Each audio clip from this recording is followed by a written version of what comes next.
Dedicado especialmente para estos tres amigos que han respondido en la encuesta de Telegram, que esta noche están solos sin querer estarlo.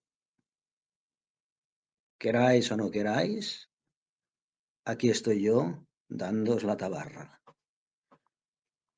Multivac, por Isaac Asimov. La mayor industria de la Tierra giraba alrededor de Multivac.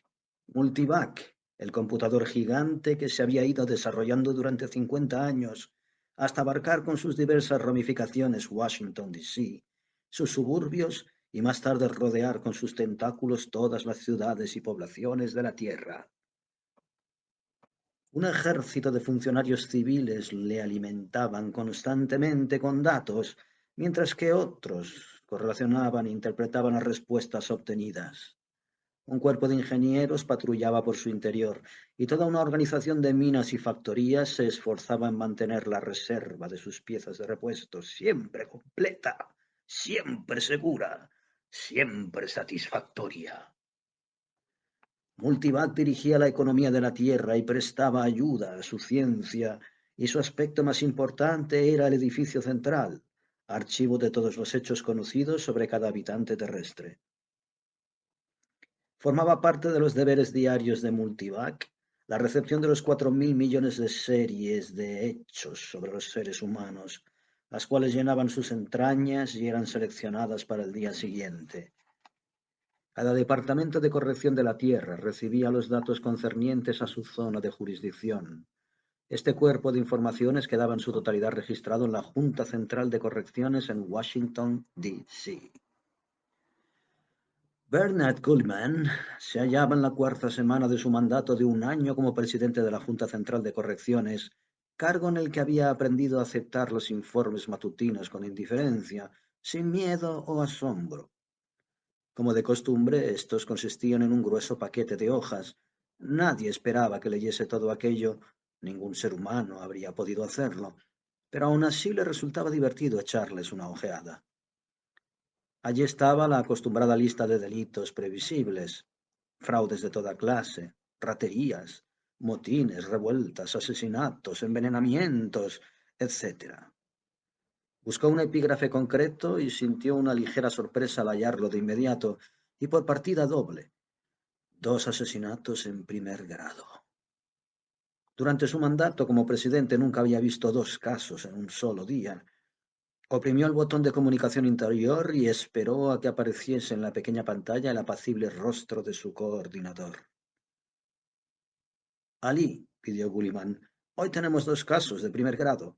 ¿Algún problema que se salga de lo corriente?» «No, señor». Parecía inquieto aquel rostro de piel oscura en el que brillaban unos ojos muy negros. Tras una ligera pausa, el coordinador añadió: «Ambos casos tienen una probabilidad muy baja». «Lo sé», replicó Gulliman. «He observado que ninguna de las probabilidades excede de un 15%, pero es preciso mantener la reputación de Multivac. Ha hecho desaparecer prácticamente el crimen, lo que la población atribuye a su previsión de asesinatos en primer grado, que constituyen, por supuesto, los crímenes más espectaculares». Ali Othman asintió con un movimiento de cabeza y respondió: «Sí, señor, me doy perfecta cuenta de ello. Espero que también se dé usted cuenta de que no quiero que surja un solo caso consumado de este género durante mi mandato. De cometerse otra clase de delito, puedo aceptar disculpas. Pero si se da un asesinato en primer grado, le arrancaré a usted el pellejo. ¿Está claro?» «Sí, señor. Los análisis completos de los 2 posibles asesinatos ya se hallan en sus correspondientes oficinas de distrito. Están también bajo observación los presuntos criminales y sus víctimas. He vuelto a comprobar las posibilidades de consumación y, de hecho, están disminuyendo». «Muy bien», respondió Gulliman, cortando la comunicación. Volvió a examinar la lista con la sensación de que quizá se había excedido con su coordinador, pero debía mostrar completa firmeza con todos los funcionarios del servicio permanente para que no imaginasen que lo dirigían todo, incluso al presidente. En particular con Othman, que trabajaba en Multivac desde muy joven y que a veces mostraba un aire de propietario capaz de crispar los nervios. El problema del delito constituía para Gulliman la oportunidad política de toda su vida. Hasta entonces, ningún presidente había disfrutado de su mandato sin que en algún punto de la Tierra se cometiese un asesinato. El presidente anterior había terminado su mandato con 8 crímenes, 3 más que los habidos durante el régimen de su predecesor. Gulliman pretendía que no se diese ninguno mientras ocupara la presidencia. Había decidido ser el primer presidente bajo cuyo gobierno no se cometiesen asesinatos alguno en la Tierra. Después de esto, con la favorable propaganda que seguiría, apenas estudió el resto del informe. Calculó que había por lo menos 2000 casos de posibles palizas de maridos a sus esposas. Indudablemente no todas se consumarían.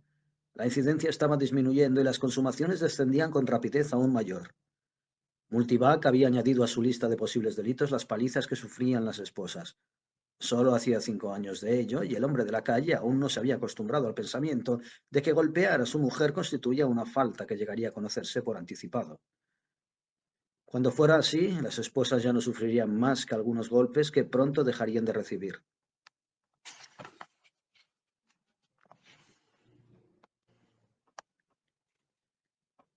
Gulliman observó también que en la lista figuraban algunas palizas a maridos.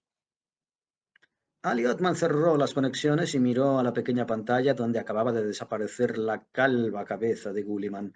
Luego se dirigió a su ayudante Rafe Leamy y preguntó: ¿Qué hacemos?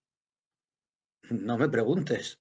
Está muy preocupado y total por 1 o 2 estúpidos asesinatos. Es un mal asunto tener que llevar todo esto por nuestra cuenta. Si se lo decimos, estoy seguro de que sufrirá un ataque de ira espantoso. Estos políticos tienen que pensar en su pellejo, de manera que sería muy capaz de empeorar nuestra situación. Limi asintió con un movimiento de cabeza y se mordió el labio inferior. Luego comentó: La cuestión es, ¿y si fallamos? Sería algo parecido al fin del mundo, ya lo sabes. Si fallamos, ¿a quién le importa lo que nos pueda suceder? Formamos parte de la catástrofe general. Se detuvo para añadir luego, con tono más optimista: Pero qué diablos, la probabilidad solo es de un 12,3%. Por lo demás, a excepción del asesinato, podemos permitir que las posibilidades aumenten un poco antes de emprender la iniciativa. Todavía podría producirse una corrección espontánea. Yo no contaría con ella, cortó Limi secamente. Tampoco yo trato de hacerlo. No hago más que señalar un hecho. Ante esta probabilidad sugiero que nos limitemos por ahora a observar. Nadie podría planear por sí solo un delito como este. Tiene que haber cómplices. Multivac no descubrió ninguno. Lo sé. Pero aún así, los 2 hombres estudiaron entonces los detalles del crimen, no incluidos en la lista entregada a Gulliman. El único delito peor que un asesinato en primer grado y el único delito jamás intentado antes en toda la historia de Multivac. No sabían qué hacer. Ben Manners se consideraba el muchacho de 16 años más feliz de Baltimore. Quizá esto no fuese cierto, pero sí lo eran su felicidad y emoción. Le habían elegido para formar parte del grupo autorizado a presenciar en el estadio la jura de los jóvenes adultos. Su hermano mayor de 18 años iba a prestar juramento, por lo que sus padres habían solicitado una entrada de espectador, permitiendo a Ben que también lo hiciese. Pero de todos los solicitantes, Multivac eligió al chico. 2 años más tarde, Ben tendría que prestar juramento, pero entonces resultaba agradable contemplar cómo lo hacía su hermano mayor, Michael. Sus padres le habían vestido, o al menos supervisado el atuendo, con el mayor cuidado, como representante de la familia, entregándole numerosos mensajes para Michael, quien días antes había partido para someterse al examen físico y neurológico. El estadio se hallaba en las afueras de la ciudad. Ben, que no cabía en sí de orgullo, fue conducido hacia su asiento. Debajo de él se hallaban cientos y cientos de muchachos de 18 años de edad, los varones a la derecha y las hembras a la izquierda, todos ellos del segundo distrito de Baltimore. Varias veces al año se celebraban en todo el mundo reuniones similares, pero aquella era la de Baltimore, es decir, la más importante. Más abajo, en algún lugar, estaría Mike, el propio hermano de Ben. Ben contempló aquel mar de cabezas con la ilusoria esperanza de reconocer a su hermano. No lo logró, por supuesto. Un hombre subió a una elevada plataforma que se alzaba frente a la multitud y Ben prestó atención. El hombre dijo: Buenas tardes. Buenas tardes a todos cuanto vais a jurar y también a los invitados. Me llamo Randolph T. Hodge. y soy el encargado de las ceremonias de Baltimore este año. Quienes van a prestar juramento ya me conocen personalmente por haberse entrevistado conmigo durante las pruebas físicas y neurológicas del examen. La mayor parte de nuestra labor ya está cumplida, pero aún queda lo más importante. Los que van a prestar juramento, sus personalidades, tienen que ingresar en los registros de Multivac. Cada año esto requiere una explicación para los jóvenes que han alcanzado la edad adulta. El hombre se detuvo y se volvió hacia la multitud de jóvenes, apartando así su mirada de la galería, y continuó. Hasta ahora no erais adultos, o al menos no lo erais para Multivac, excepto quienes fuisteis designados como tales por vuestros padres o por el gobierno.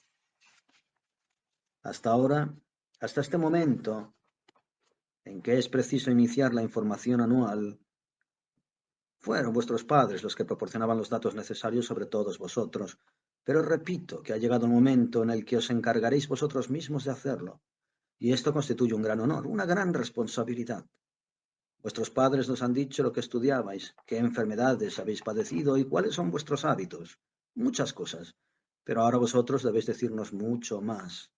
Vuestros pensamientos más íntimos, vuestros deseos más secretos. Esto al principio será un poco duro de cumplir e incluso resultará violento, pero es preciso hacerlo. En cuanto lo hagáis, Multivac poseerá en sus archivos un completo análisis de todos vosotros. Multivac comprenderá vuestros actos y reacciones, incluso podrá adivinar con bastante exactitud vuestras acciones y reacciones futuras. De esta forma, Multivac os protegerá. Si os halláis en peligro de accidente, Multivac lo sabrá. Si alguien proyecta haceros daño, también lo descubrirá. Y si sois vosotros los que proyectáis hacer daño, Multivac os denunciará y seréis detenidos a tiempo para evitaros el castigo. Con estos conocimientos acerca de todos vosotros, Multivac podrá ayudar a la Tierra en la planificación de su economía y sus leyes para el bien de todos. Si tenéis algún problema personal, podréis exponerlo, y Multivac os ayudará eficazmente en su resolución. Ahora tenéis que rellenar muchos impresos. Pensad cuidadosamente y responded a todas las preguntas con la mayor exactitud posible. Que no os coarte la vergüenza o la precaución. Nadie conocerá en ningún momento vuestras respuestas excepto Multivac, a no ser que se haga necesario revelarlas para vuestra protección. En tal caso, solo ciertos funcionarios del gobierno serán autorizados para ello. Puede ocurrir que en un determinado momento tratéis de ocultar un poco la verdad, pero no lo hagáis, porque lo descubriremos. El conjunto de todas vuestras respuestas forman un modelo. Si algunas de ellas son falsas, no encajarán en él, y Multivac inmediatamente lo acusará. Por ello, debéis decir la verdad en todo instante. Todo se efectuó en escaso tiempo, la respuesta a los impresos, las ceremonias y los discursos. Por la tarde a última hora, alzándose de puntillas, Ben por fin localizó a Michael, que aún vestía la toga que había usado en el desfile de los adultos. Los dos hermanos se saludaron con júbilo. Compartieron una cena ligera para luego tomar el transporte especial que les llevaría a casa, todavía alegres y satisfechos por la grandeza de aquel día. No estaban preparados para la terrible sorpresa que les aguardaba. Ambos fueron detenidos en su camino por un joven uniformado de rostro frío que vigilaba la entrada principal de la casa. Inspeccionó sus documentos antes de permitirles acceso a su propio hogar. Hallaron a sus padres sentados en la sala de estar con una expresión de la tragedia en sus rostros. Joseph Manners, súbitamente envejecido desde aquella mañana, miró con ojos llenos de tristeza a sus hijos.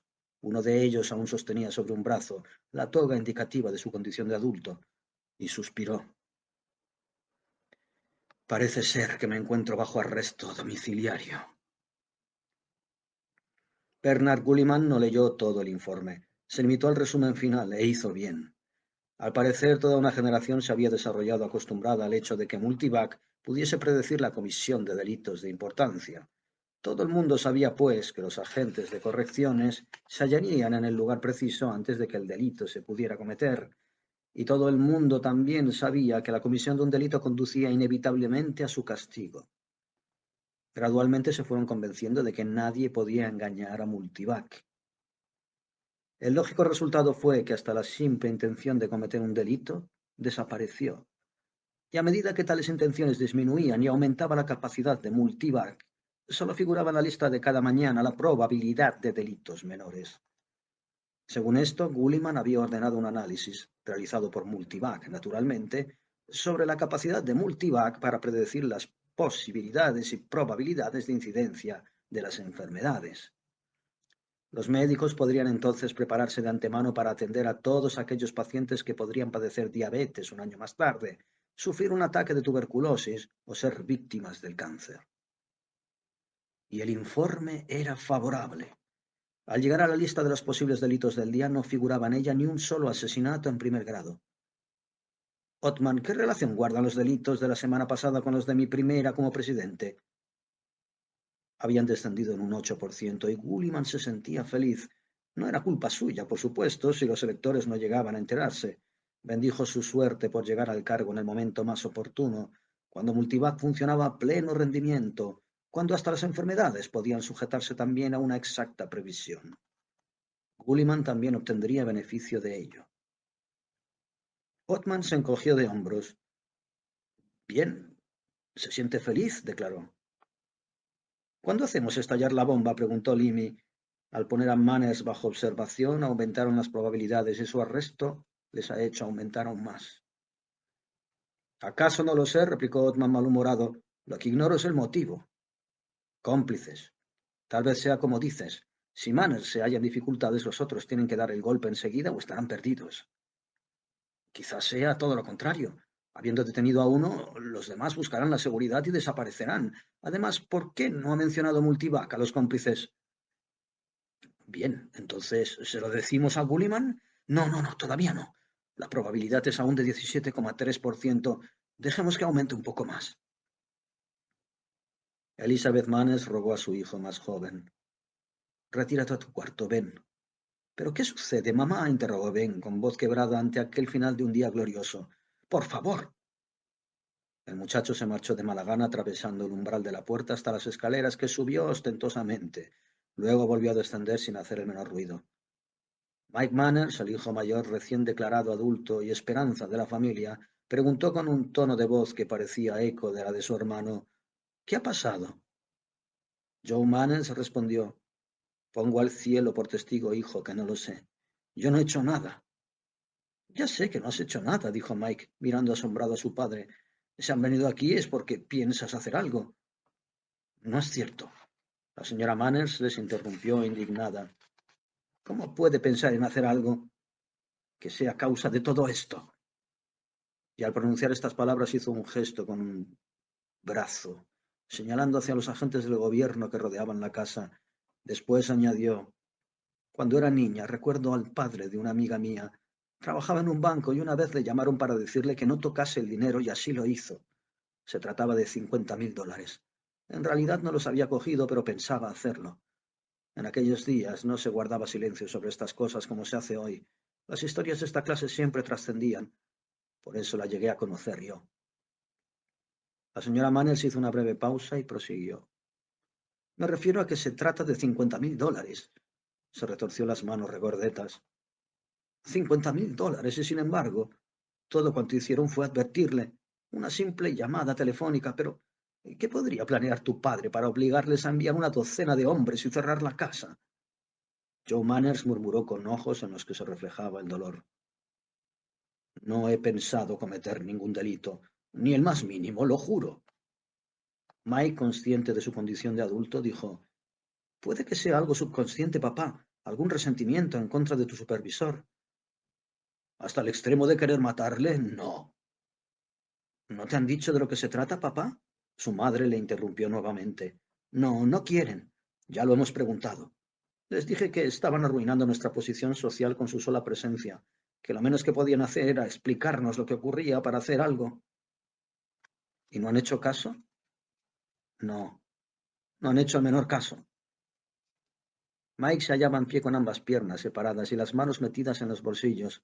Al cabo de un momento dijo muy preocupado: Mamá, Multivac no comete errores. Su padre dio un fuerte puñetazo sobre el brazo del sofá. Te digo que no estoy proyectando ningún delito. La puerta se abrió sin que nadie llamara y entró un hombre uniformado con paso firme y lleno de autoridad. Preguntó: ¿Es usted Joseph Manners? El interpelado se puso en pie. Sí, contestó. ¿Qué desean de mí? Joseph Manners, le detengo por orden del gobierno. Y tras pronunciar estas últimas palabras mostró su tarjeta de funcionario de correcciones. Luego añadió, debo rogarle que me acompañe. ¿Por qué razón? ¿Qué he hecho? No estoy autorizado. Pero no se me puede detener por proyectar un delito, aun cuando eso fuera cierto. Tengo que haber hecho algo. De lo contrario, no puede usted detenerme. Va en contra de la ley. El funcionario se mostró impermeable a la lógica. Tendrá usted que acompañarme, repitió.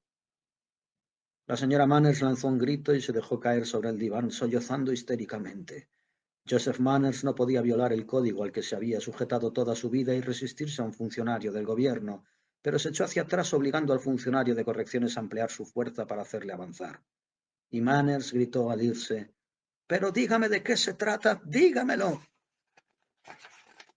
Si yo lo supiera, ¿es un asesinato? ¿Se supone que estoy proyectando asesinar a alguien? La puerta se cerró tras él. Mike Manners, con el rostro muy pálido, miró hacia ella y luego a su madre, que no había dejado de llorar. Ben Manners, sintiéndose súbitamente adulto, apretó los labios. Creía saber lo que tenía que hacer. Si Multivac podía detener a las personas, también podría liberarlas. Ben había presenciado las ceremonias aquel mismo día. Había escuchado las palabras de aquel hombre llamado Randolph Hawk sobre Multivac y sobre las facultades del computador. Podía dirigir el gobierno y al mismo tiempo abandonar su estado oficial en ayuda de cualquier ciudadano corriente que lo precisara.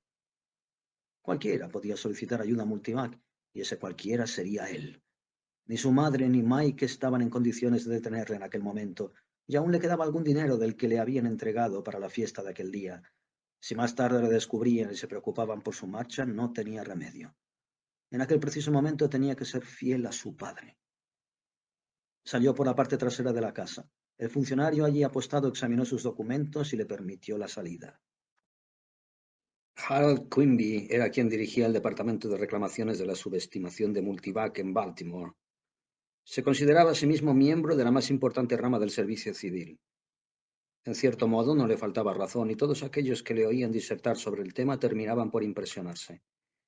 Quimby aseguraba que Multivac era una especie de invasor de la vida privada. La humanidad debía reconocer que en los últimos 50 años sus pensamientos e impulsos habían dejado ya de constituir factores secretos, y que por lo tanto ya no poseía rincones ocultos donde poder guardar algo. La humanidad tenía que recibir algo a cambio. Aunque gozara de prosperidad, de paz y de seguridad, todo ello eran cosas abstractas. Cada hombre y cada mujer necesitaban de algo personal a cambio de su intimidad, y lo habían conseguido. Una estación de Multivac se hallaba al alcance de cada ser, donde se podían formular consultas libremente sin sufrir controles ni impedimentos de ninguna clase, donde al cabo de unos minutos era posible recibir las respuestas adecuadas. En cualquier momento dado, 5 millones de circuitos individuales entre los miles de millones que poseía Multivac podían verse implicados en este programa de preguntas y respuestas. La solución no siempre era segura, pero sí la más aproximada posible. Cada consultante lo sabía y por lo tanto tenía fe en ella. Esto era lo importante. Un ansioso muchacho de 16 años se hallaba entonces en aquella cola de personas que avanzaban lentamente, en cuyos rostros se reflejaba la esperanza, la ansiedad e incluso la angustia. Aun cuando predominaba la esperanza a medida que el interesado se acercaba más y más a Multivac. Sin alzar la cabeza, Quimby tomó el impreso que le entregaban y dijo: «Cabina 5B». Ben preguntó: «¿Cómo hago la pregunta, señor?». Quimby alzó la cabeza un tanto sorprendido. Los chicos que no habían jurado su condición de adultos muy rara vez hacían uso del servicio. A su vez preguntó amablemente: «¿Has hecho esto alguna vez antes de ahora, hijo?». «No, señor». Quimby señaló el modelo que se hallaba sobre su mesa. «Usarás esto. ¿Ves cómo funciona? Exactamente igual que una máquina de escribir. No trates de escribir o imprimir algo a mano. Usa la máquina. Ahora vete a la cabina 5B y si necesitas algo, oprime el botón rojo y alguien acudirá en tu ayuda. Por ese pasillo, hijo, a la derecha». Contempló cómo el muchacho se alejaba por el corredor y al perderlo de vista sonrió. Nadie era rechazado por Multivac. Siempre existía, como es lógico, porcentaje de trivialidad. Personas que hacían preguntas excesivamente personales acerca de sus vecinos o formulaban cuestiones obscenas sobre prominentes personalidades, o colegiales que trataban de averiguar los pensamientos de sus maestros, o creían dejar mal a Multivac interrogándola sobre las teorías sociales de Russell, y así sucesivamente. Multivac podía ocuparse muy bien de todo, y no necesitaba la menor ayuda para ello. Por otra parte, cada pregunta y cada respuesta quedaban archivadas, formando otra partida más del conjunto de informes concernientes a cada individuo. Hasta la pregunta más trivial o impertinente, en cuanto reflejaba la personalidad del consultante, servía también a Multivac para conocer mejor a su condición humana. Quimby concentró su atención a la siguiente persona de la cola, una mujer de edad mediana, delgada y de facciones angulosas, con mirada en la que se reflejaba una gran preocupación. Alf Ottman paseaba por su despacho, hundiendo desesperadamente los talones en la gruesa alfombra. La probabilidad sigue ascendiendo. Ahora llega al 22,4%, dijo. Maldita sea, hemos detenido a Joseph Manners y sin embargo aumenta la probabilidad. Ali Ottman transpiraba abundantemente. Limi le miró desde el lugar donde se hallaba el teléfono. No hay confesión todavía, se encuentra bajo prueba psíquica y no hay señales de delito. Quizá esté diciendo la verdad. Ottman dijo, ¿entonces es que Multivac sufre un ataque de locura? Sonó otro teléfono y Ottman estableció las conexiones con celeridad, alegrándose de la interrupción. El rostro de un funcionario de correcciones apareció en la pequeña pantalla y dijo, «Señor, ¿hay nuevas instrucciones con respecto a la familia Manners? ¿Se les puede permitir libre tránsito como hasta ahora?» «¿Qué quiere usted decir con eso de como hasta ahora?» Las instrucciones originales se referían exclusivamente a la detención de Joseph Manners. Nada se dijo acerca del resto de la familia, señor. Bien, pues extienda esas instrucciones al resto de la familia mientras no se le informe a usted de otra cosa. Señor, esa es la cuestión. La madre y el hijo mayor exigen información sobre el hijo menor. Se ha ido y creen que ha sido detenido también. Desean ir a la central para saber algo sobre él. Ottman frunció el ceño y preguntó casi en voz baja. ¿El hijo menor? ¿Qué edad tiene? 16 años, señor. 16 años y se ha ido. ¿No sabe usted a dónde? Se le permitió salir de la casa, señor. No había órdenes en contra. No se retire del teléfono. No se mueva de ahí. Ottman dejó el auricular sobre la mesa y luego se llevó ambas manos a la cabeza, exclamando, «¡Imbécil, imbécil, imbécil!». Limi dio un respingo de sorpresa. «¿Qué diablos ocurre?», preguntó. «El hombre tiene un hijo de 16 años», respondió Ottman con excitación. «Un chico de 16 años no es un adulto y no tiene archivo independiente en Multivac, sino solo dentro del expediente de su padre». Ottman se detuvo y miró a Lini, para añadir a continuación, ¿no sabe todo el mundo que hasta los 18 años de edad un joven no archiva sus propios informes con Multivac, sino que es su padre quien lo hace por él? ¿Acaso no lo sé yo? ¿Acaso lo ignoras tú? ¿Quieres decir que Multivac no se refirió para nada a Joe Manners?, preguntó Limi. Multivac se refería a su hijo menor y ha desaparecido. Con un numeroso grupo de funcionarios rodeando la casa, el chico sale de ella tranquilamente y sabe Dios por dónde anda ahora. Ottman se volvió de nuevo hacia el circuito telefónico, en cuya pequeña pantalla aún aparecía el rostro del funcionario de correcciones. Aquel minuto de tiempo había sido pausa suficiente para que Ottman se recuperase y asumiera su acostumbrado aspecto de impasibilidad. No hubiese sido conveniente exteriorizar ninguna emoción ante un funcionario de correcciones. Y luego dijo, «Escúcheme con atención. Localicen al chico desaparecido. Emplee usted todos los hombres que crea conveniente, incluso todos los del distrito, si es necesario. Ya daré las órdenes adecuadas. Debe usted hallar a ese muchacho a toda costa». «Sí, señor». Se interrumpió la conexión. Ottman dijo acto seguido, «Calcula de nuevo las probabilidades, Limi». 5 minutos más tarde, Limi declaró, «Han descendido a un 19,6% y están disminuyendo». Ottman exhaló un profundo respiro. «Bien, por fin seguimos la buena pista». Ben Manners se hallaba sentado en el interior de la cabina 5B e hizo funcionar la máquina con calma. «Mi nombre es Benjamin Manners, número MB71833412. Mi padre, Joseph Manners, ha sido detenido, pero no sabemos qué clase de delito está planeando. ¿Hay alguna forma de poder ayudarle?» Ben esperó. Aunque solo tuviese 16 años, era lo suficientemente mayor como para saber que sus palabras llegaban al interior de la más compleja estructura jamás concebida por el hombre, que un trillón de hechos se mezclarían y se coordinarían para formar un total, y que de aquel total Multivac extraería la mejor respuesta. La máquina emitió un sonido y expulsó una tarjeta. En ella aparecía un largo texto. Comenzaba diciendo: toma el express de Washington, D.C. inmediatamente. Apéate en la estación de Connecticut Avenue. Encontrarás una salida especial con un rótulo de Multivac y un guardián de servicio. Informa al guardián de que eres un correo especial destinado al Dr. Trumbull y te permitirá entrar. Luego te encontrarás en un pasillo. Sigue caminando hasta una pequeña puerta con el rótulo de Interiores. Entra y di a los hombres que están allí: mensaje para el Dr. Trumbull. Te permitirán pasar. Luego continúa. La tarjeta continuaba dando instrucciones. Ben no acababa de ver la relación con su pregunta, pero tenía fe absoluta en Multivac. Abandonó la cabina corriendo para tomar el express de Washington. Los funcionarios de correcciones siguieron la pista de Ben Manners hasta la estación de Baltimore, una hora después de haberse ido el muchacho.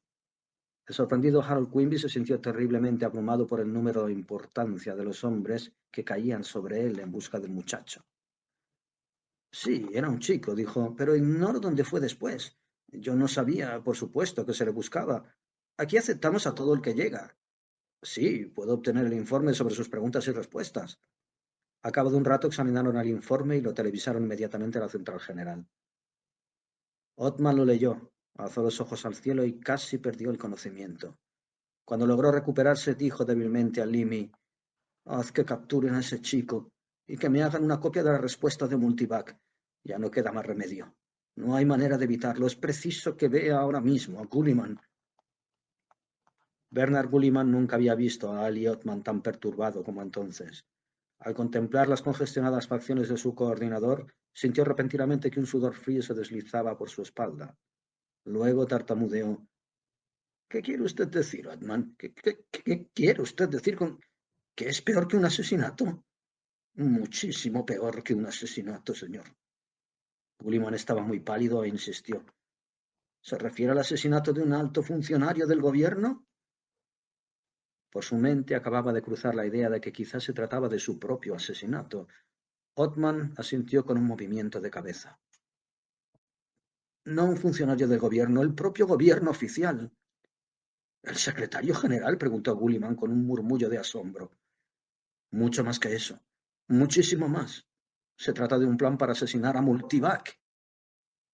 ¿Qué? Por primera vez en la historia de Multivac, el computador informó de que él mismo se hallaba en peligro. ¿Por qué no se me informó enseguida? Othman expresó la verdad a medias. El hecho era tan fantástico, señor, que estudiamos la situación detenidamente antes de atrevernos a darle carácter oficial. Pero Multivac se salvará, ¿verdad? Las probabilidades de daño han descendido hasta 4%. Ahora mismo estoy esperando el informe. Mensaje para el doctor Trumbull, dijo Ben Manners al hombre que se hallaba sentado en el alto taburete enfrascado en lo que parecían ser los controles de un cohete estratosférico enormemente ampliado. Claro, Jim, dijo el hombre, adelante. Ben estudió sus instrucciones y trató de darse prisa. Encontraría una diminuta palanca de control que debía bajar en el preciso momento en que se encendiese la luz roja de un indicador. Oyó a su espalda una voz que hablaba agitadamente, y luego otra, y de pronto dos hombres la asieron con fuerza de ambos hombros. Sintió que sus pies abandonaban el suelo. Uno de los hombres ordenó: ven con nosotros, muchacho. Las facciones de Ali Othman no se iluminaron ante la noticia, aun cuando Gulliman declaró con tono de alivio: si tenemos al muchacho, Multivac está a salvo. Por el momento, respondió Othman casi en voz baja. Gulliman se llevó a la frente una temblorosa mano. ¿Qué media hora hemos pasado?, exclamó. ¿Puede usted imaginar lo que significaría la destrucción de Multivac, aun por un corto periodo de tiempo? Hubiese caído el gobierno. La economía habría sufrido un enorme colapso. Habría significado un completo desastre. Gulliman se detuvo un instante y, alzando la cabeza, preguntó de golpe: ¿qué quiso usted decir antes con eso de por el momento? El muchacho, Ben Manners, no tenía intenciones de causar daño. Él y su familia deben quedar en libertad y recibir una compensación por el erróneo perjuicio que han sufrido. El chico no hacía más que seguir las instrucciones de Multivac para ayudar a su padre, y eso es todo. Su padre ya estará en libertad ahora. ¿Quiere usted decir que Multivac ordenó al muchacho que hiciese funcionar una palanca para destruir los circuitos que luego costaría un mes de reparar? ¿Acaso insinúa usted que Multivac sugirió su propia destrucción? No lo insinúo, señor, lo afirmo. Y es mucho peor. Es mucho peor que todo eso. Multivac no solo dio esas instrucciones, sino que seleccionó a la familia Manners en primer lugar, porque Ben Manners se parece enormemente a uno de los servidores del Dr. Trumbull, y así podría entrar en Multivac sin que nadie le detuviese. No, no lo entiendo. ¿Qué significa eso de que la familia Manners fue seleccionada? El muchacho jamás habría acudido a Multivac para hacer preguntas a su padre si no hubiera sido arrestado. Y su padre nunca hubiese sido arrestado de no acusárselo de planear la destrucción de Multivac. Multivac inició la cadena de acontecimientos que casi condujeron a su destrucción, señor. Pero esto no tiene sentido, objetó Gulliman, con tono de súplica. Se sentía pequeño y desamparado, casi de rodillas ante Othman, el hombre que había pasado casi toda su vida con Multivac, en demanda de una explicación tranquilizadora. Pero Othman no lo hizo así. Dijo: este es el primer intento de Multivac, al menos que yo sepa, para eliminarse. En algunos aspectos la cosa estaba bien planeada. Eligió a la familia idónea. No distinguió entre padre e hijo expresamente para así despistarnos, pero Multivac carece de experiencia en este juego. O al menos así es todavía. No pudo eludir sus propias instrucciones que condujeron al informe de probabilidades sobre su destrucción, probabilidades que iban en aumento a medida que nosotros llevábamos a la práctica medidas erróneas. Tampoco pudo rehusar la respuesta que dio al muchacho. Con un poco de práctica seguramente aprenderá a engañarnos. Aprenderá a ocultar ciertos hechos y dejará de registrar otros. De ahora en adelante, cada instrucción que proporcione puede contener el germen de su propia destrucción. Nunca lo sabremos. Y por muchas precauciones que tomemos, será siempre Multivac quien venza al final. Me temo, señor Gulliman, que será usted el último presidente de esta organización. Gulliman, furioso, pegó un fuerte puñetazo sobre su mesa y preguntó con desesperación: ¿pero por qué? ¿Por qué, maldita sea? ¿Por qué? ¿Qué le ocurre a Multivac? ¿No puede solucionarse? No lo creo, replicó Othman con tranquila desesperanza. Nunca he pensado en ello antes de ahora. Ni nunca sucedió esto, pero me parece que hemos llegado al final del camino, porque Multivac es algo demasiado bueno. Multivac se ha desarrollado de forma tan compleja que sus reacciones ya no son las de una máquina, sino más bien las de un ser viviente. Usted está loco. Pero aún así, ¿qué? Durante algo más de 50 años hemos estado cargando todos los problemas de la humanidad sobre Multivac, señor. Le hemos pedido que cuide de nosotros, en conjunto e individualmente. Le hemos pedido que guarde todos nuestros secretos, que absorba nuestro mal y nos guarde de él. Cada uno de nosotros le lleva sus problemas, que en forma de granito de arena van aumentando su carga. Ahora vamos a cargar también sobre Multivac las enfermedades de la humanidad. Othman se detuvo un momento y luego añadió: señor Gulliman, Multivac soporta todas las dificultades del mundo sobre sus hombros y está cansado. Eso es una locura, una solemne locura, murmuró Gulliman. Entonces, permítame demostrarle algo. Permítame que someta a prueba mi aseveración. ¿Me da usted permiso para usar el circuito Multivac de aquí, de su despacho? ¿Para qué? Para hacer a Multivac una pregunta que jamás nadie le ha hecho antes. ¿Le hará usted daño?, preguntó Gulliman alarmado. No, pero nos dirá lo que deseamos saber. El presidente dudó un momento, luego dijo: adelante. Othman usó el instrumento que descansaba sobre la mesa de Gulliman. Sus dedos se movieron sobre la máquina, perforando una tarjeta con la pregunta: Multivac, ¿qué es lo que deseas más que nada en el mundo? El intervalo de tiempo que transcurrió entre la pregunta y la respuesta pareció alargarse intolerablemente, pero ni Gulliman ni Othman se atrevieron a respirar. Hubo un suave rumor metálico y la máquina expulsó una tarjeta. Era pequeña, y sobre ella, con letra muy clara, aparecía la respuesta: deseo morir.